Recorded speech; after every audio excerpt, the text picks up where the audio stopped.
We all started this kind of time vacation, at least into such short section. Part 12, the preparation necessary. William Penn said, "For nothing reaches the heart but what is from the heart, what pierces the conscience but what comes from a living conscience." Alfred Morgan said, "And the money was more engaged in preparing the head than the heart. This has been frequently my error, and I have always felt the evil of it especially in prayer. Reform it then, O Lord, enlarge my heart, and I shall preach." Richard Cecil said, "A sermon that has more head infused into it than heart will not borne with efficacy to the hearers." But one says, "Prayer with its manifold and many cited sources helps them out to utter the truth in its fullness and freedom. The preacher is to be prayed for. The preacher is made by prayer. The preacher's mouth is to be prayed for. His mouth is to be opened and filled by prayer. A holy mouth is made by praying, by much praying. A brave mouth is made by praying, by much praying. The church and the world, God in heaven, are much to Paul's mouth, his mouth and its power to prayer. How manifold and inimitable, brave, helpful prayer is to the preacher in so many ways, at so many points in every way. One great value is it helps his heart. Prayer makes the preacher a heart preacher. Prayer puts the preacher's heart into the preacher's sermon. Prayer puts the preacher's sermon into the preacher's heart. The heart makes the preacher.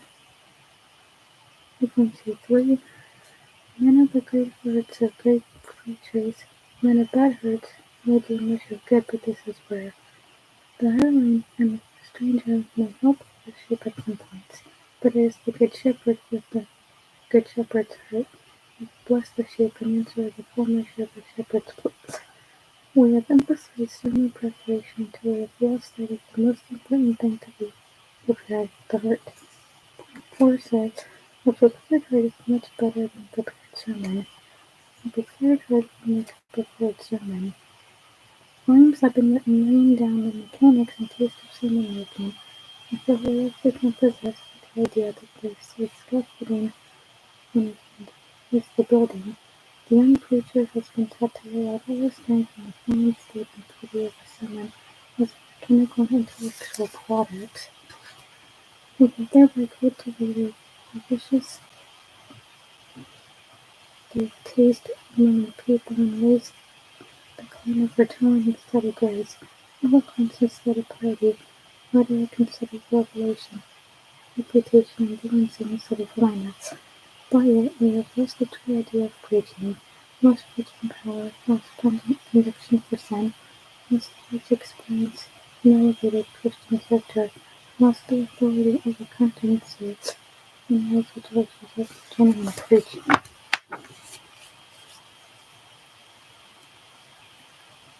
It would not do to say the preachers study too much. Some of them do not study at all. Others do not study enough. John 5 says, "Numbers do not study the right way to show themselves like men approved by God." But our great lack is not head culture, but our heart culture, and lack of knowledge, and lack of holiness is our sad and common defect. Not that we know too much, but that we do not meditate on God and His word and watch it and fast and pray enough.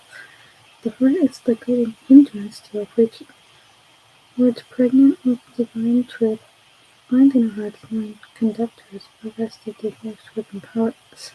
Keen ambition that loss to praise and place, preach the gospel for him who made himself of no reputation and took on him the form of a servant, can be proud to be egotistical preach the gospel of him who was making lowly, can be bad-tempered, passionate, selfish, hard-hearted, and preach the system of temporary suffering, self-denial, and jumping into belief in separation from imitating crucifixion to the world, can hireling official heartless preemptory preach the gospel of Smith's spread to the sheep.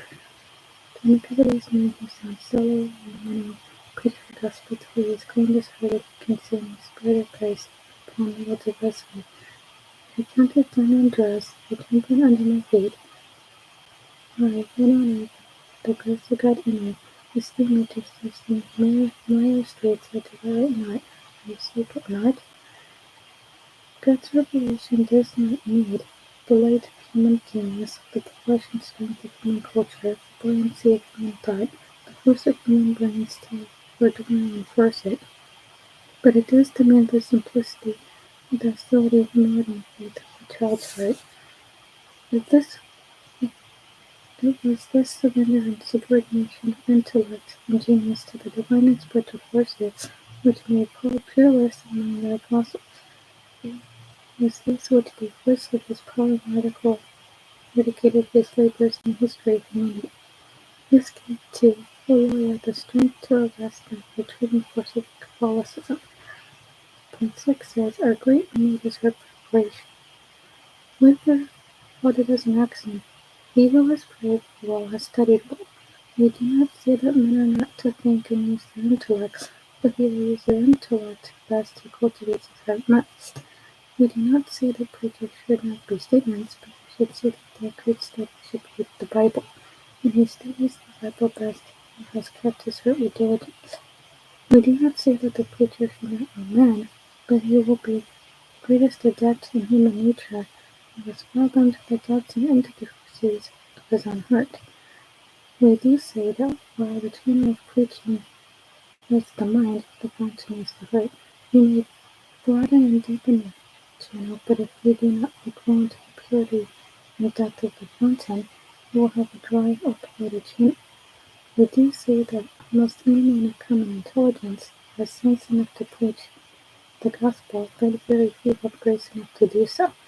We do say that he who has struggled with his own heart and conquered it, who has taught it humility, faith, love, true mercy, sympathy, courage, who can pour the riches of the heart best trained, for men intellect, also charged with the power of the gospel and the contents of his orders, such as one who will be the truest, most successful preacher and esteemed as Lord.